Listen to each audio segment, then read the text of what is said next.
the Bruins. They looked like they were dead man walking down 2-0. I said, they're not going to win the cup this year. This looks like the end of an era.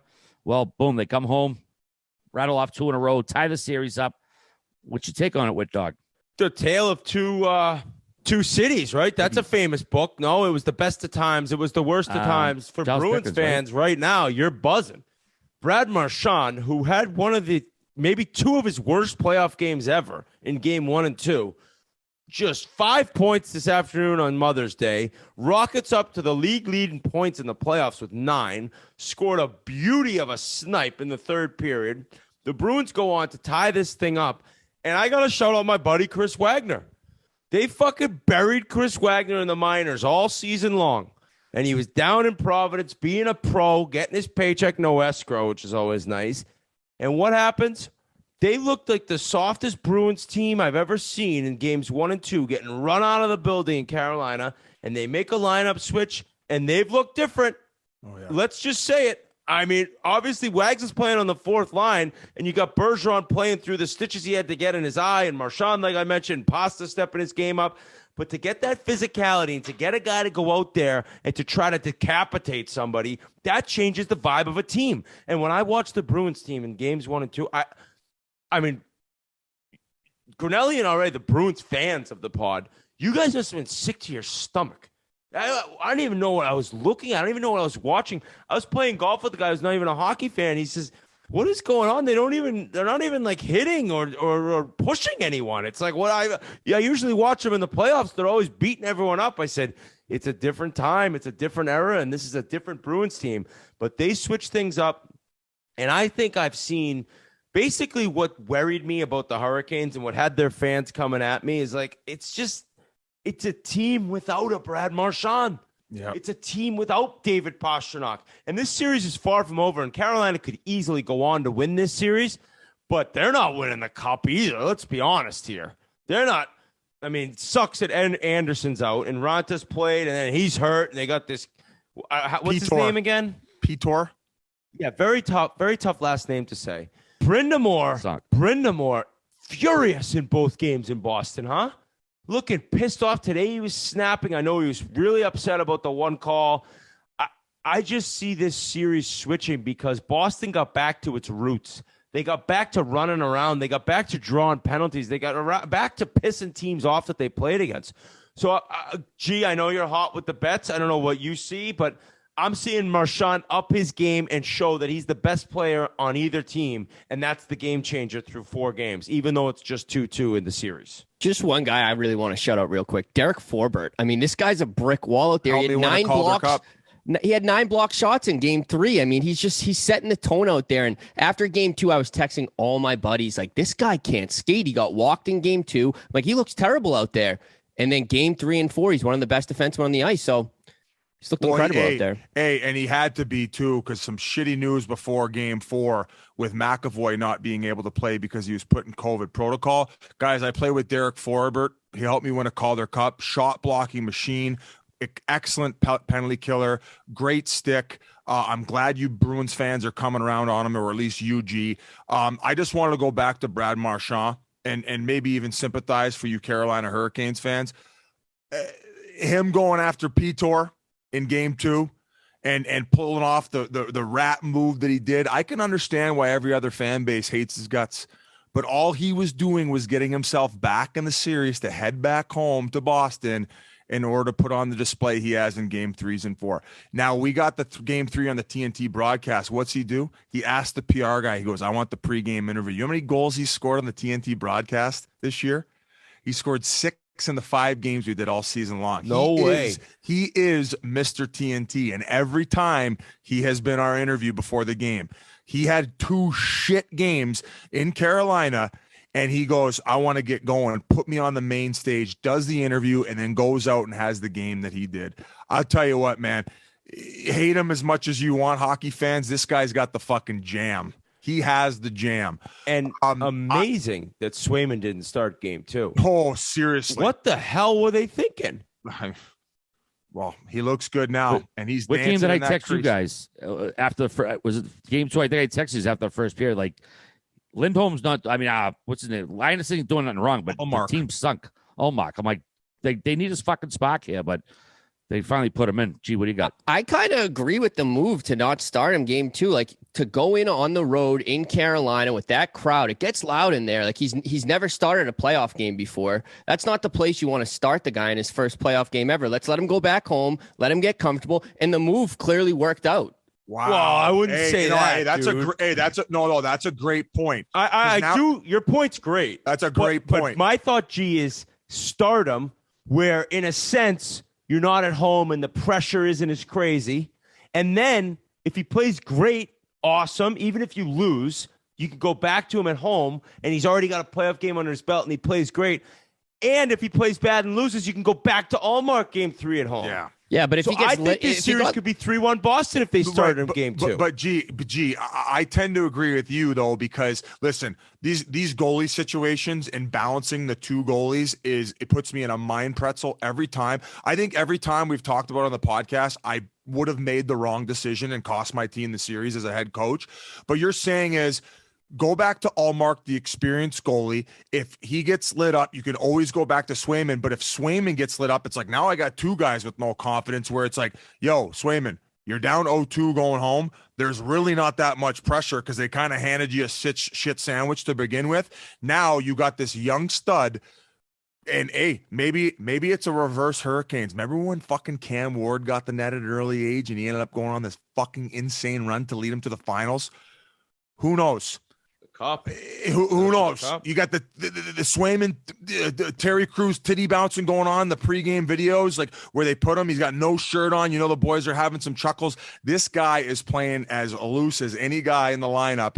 And for being a rookie, completely commend him. And gee, I think you balanced the goalie situation perfectly. To go to Carolina, excellent first 2 games. Obviously, we talked about the Bruins power play being absolute dog shit. That has also took in a 180, much like the series. We didn't really go into the Rob Brindamore snap show. Much like we'll get to Gallant later, he's fiery and I love it. And I always think that your team really takes on the personality of the head coach. He did come a little bit unhinged after that. Yep. The goalie interference call, and kind of like the one between Nashville and Colorado, it was a big shift in momentum because he got it wrong and then they ended up scoring on that next PP. I texted Koharski because from the overhead angle, it did look like the Boston Bruins guy jammed Ronta's pad. So I thought it was going to come back, but I thought that one too was coming back. Yeah, but I texted Coho and he goes, no, from the other angle, you could see that it's actually, in fact, the Carolina. And listen, you people at home. Coho had a tough one the other night. Coho. He's been good this playoff. He was the Conn Smythe leader, in my opinion. It's just the Lehkonen one that was hilarious. Hey, but it was this thing. Yeah, but hey, so he said that it was the Carolina guys who jammed Ronta's pad, so that's why it ended up being a goal. But another guy who's coming a bit unhinged, and the reason I brought up, you always take on the identity of your coach a little bit. I think Marchand's got D'Angelo shook. He was barking some pretty nasty shit at him. I think anybody who was watching the game could read his lips. Who else was watching that? All right, did you guys watch the game? Grinelli, did you see what he was mouthing? Oh, fuck yeah. And yeah, Twitter, of course, was breaking down the lip reading. I'm not much of a lip reader. People were saying that he was calling him a racist, saying something about Twitter. I don't know. I have no idea. I can't read lips, but if you're going to say something to a guy, that's the fucking number one thing you go to, I guess, with a guy like that. Buddy, Marchand does his homark. He knows what's going on. He probably knows every guy's wife's name in the league, where they went to high school, who they used to hand. I bet you Marchand's probably one of those guys where he cuts deep. And as we're seeing it here, completely going after D'Angelo for the Twitter stuff. Hey, listen, I was never a guy to cut deep. I might have done it 2 times, and I regretted it afterward. But D'Angelo, after that, he was throwing punches in the scrum, and as I mentioned, definitely through the harpoon. I saw people tweeting like he just threw his stick at a player. There she blows. What? That's the only couple things I want to touch on for Carolina. They are going home way better on home ice, and at least Carolina can go back to a settling environment, because the Garden looked like it was rocking. And speaking of rocking, they almost fucking killed one of their own in the penalty box. Bunch of glass bangers. Yeah, we want to send our best wishes to Joe Foley. He's the off-ice official who was injured during Game 2. A pane of glass fell down on him and had to get taken off on an ambulance. I guess he's doing okay, but Joe, hopefully you're feeling well. I know those off-ice guys. We don't hear much about them, but that's a job that a lot of people don't even know about. We see the two refs and the two linesmen, but there's 7, 8, 10 guys who are on every top floor, every building, down the penalty box, in the booth. That that's a full-time job. They bust their ass. They do a lot of hard work. They keep all the stats. So kudos to all those guys. And like I said, hopefully Joe's doing all right. The goalie, I think it's Pyotr Kochetkov. How you say it? Is it Peter? Pyotr. No, it's Pyotr.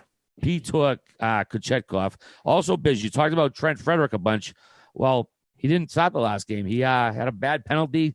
Coach wasn't too happy with him. I can pull them out. What was your take on that, Paul? No, I mean, a bad hot take for me here. Color me shocked. Like, what do you want? Just following up because I know you mentioned him prior to this year. Yeah, I took a stab at a few guys who I thought were going to elevate their game and be there. Come the tougher games with the physicality and where you alluded to it. You got Bruins fans on the golf course saying, like, where the fuck were they? Like, they're like, hey, it's one thing to lose, but to like lose in that fashion, this is how they're going down. That's one guy I'm looking at where I'm saying this guy should be running around with his chicken, with a chicken with his head cut off, fucking murdering guys, and he didn't do his job. And why they ended up going to a guy with maybe a little bit more experience, a guy who dealt with adversity all year, collecting paychecks, no escrow in the minors, and Wagner. So, hey, great adjustment by Cassidy to understand that. Great job by the Bruins. We already mentioned the fact that who else did they lose other than McAvoy on the back end? Lindholm. And that's why I wanted to mention, the Bruins are the recent 2 games in a row winner, but the 2 games in Carolina, you got to shut out the Hurricanes. And I know I've had my issues with them, but Svechnikov, that hit on Lindholm, textbook. Holy shit, what a hockey hit. That Svechnikov plays with an edge, man. That guy could play it. He is a hell of a hockey player. He's pissed off. He's big. He's angry. He's got skill. And Lindholm, wow. I mean, is there any update in terms of when he could come back? Has anyone read anything, RA, or no? Nothing. I mean, they've been given really no update whatsoever. G, have you heard anything? Day to day right now. Yeah. So he was pretty fucked up. You could tell. I mean, definitely concussed the way he was kind of baby deering it on the ice, but I don't know now with the COVID, what is the protocol? Can McAvoy now not play for 5 days? Do we know that? Well, Fluto Shinzawa from the Boston Globe tweeted out that if a player tests positive, they have to quarantine for 4 or 5 days, but we don't know that he tested positive. He was in the protocol. We don't know if he was close to somebody. I know the assumption is he did test positive, and he must have bad symptoms for them to even have to test them. So we're going to have to wait and see. We don't know that he definitively tested positive, so we can't say he's going to be quarantined. What do you got, Biz? So I know I'm going to sound like a Bruins homer. I picked them to win the series, guys. I've kind of like adopted them as my 8th team just because of you guys. 18th. They got completely fucked in, which is, in my opinion, one of the best and worst rules in the NHL rule book. The referee on the ice has the ability to call a 5-minute major so he can review a play to see if a player will get kicked out or not. Clifton ends up hitting, I forget who he got, but the guy turned his back last second and he ended up hitting his head on the glass and he cut his nose. So the referee, which he should have, calls the 5 so he can review it. But when you do that, you always have to at least give him a penalty. So if you rescind it, the guy will get a 2-minute minor for what the original call was. He just has to sit for 2. He doesn't get the toss. Clifton goes in, lowers his body, goes to deliver a shoulder-to-shoulder hit. The Carolina player turns his back last second, and as a result, and keep in mind, he hit him square in the back area in which he would have hit his shoulder because the Carolina player turned. He injures himself on the nose and bleeds because he turned.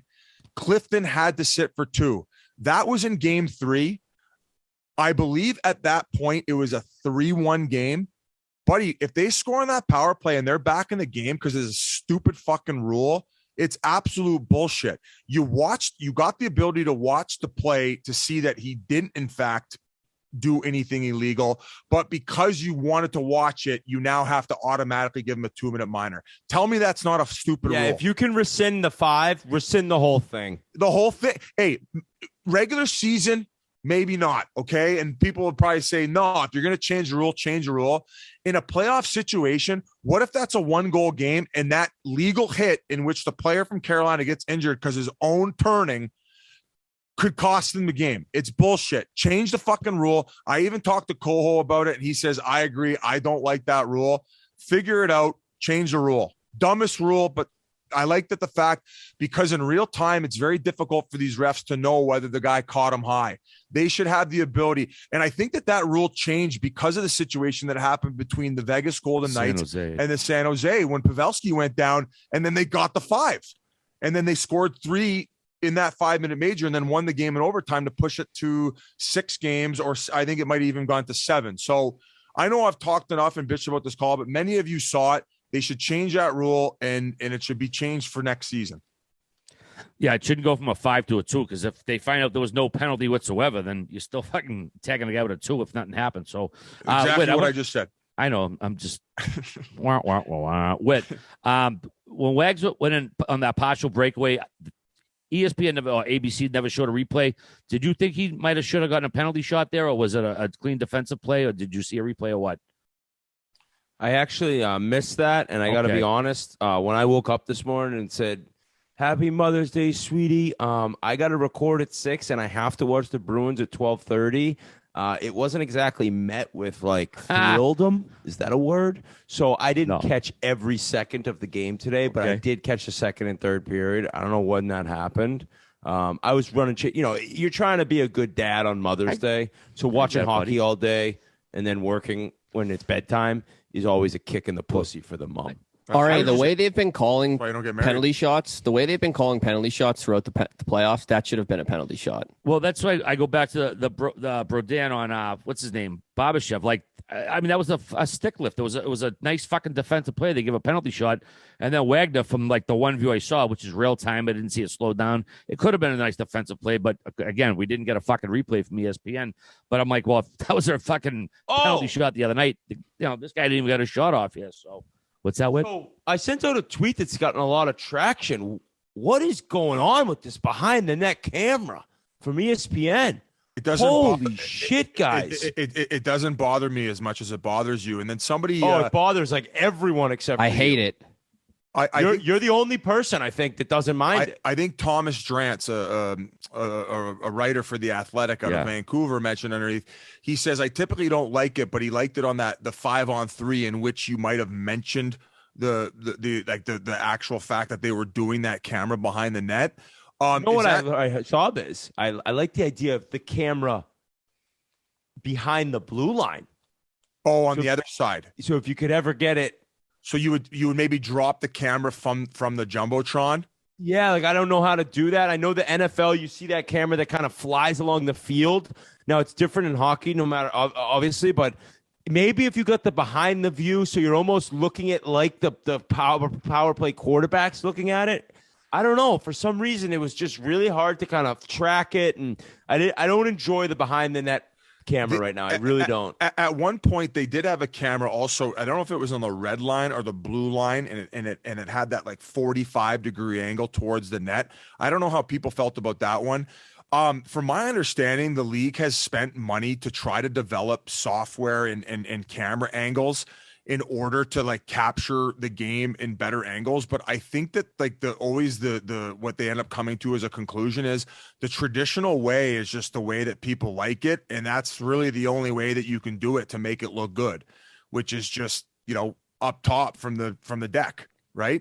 Is there any other camera angles that you do like? I like the normal camera angle. That's it. So, okay. All right. When they do the Winter Classics, it's cool because they have that camera, that NFL camera. They have the headspace. Yeah, and you can see the power play from behind like that. So that would be my only suggestion. I think if they haven't done enough of it, I said it was from my understanding, they should go to schools that do that type of thing and make them do it as I don't know. What do you do? Pasha teaches a course, right? No. Yeah, the drone course flying into trees during the sandbaggers.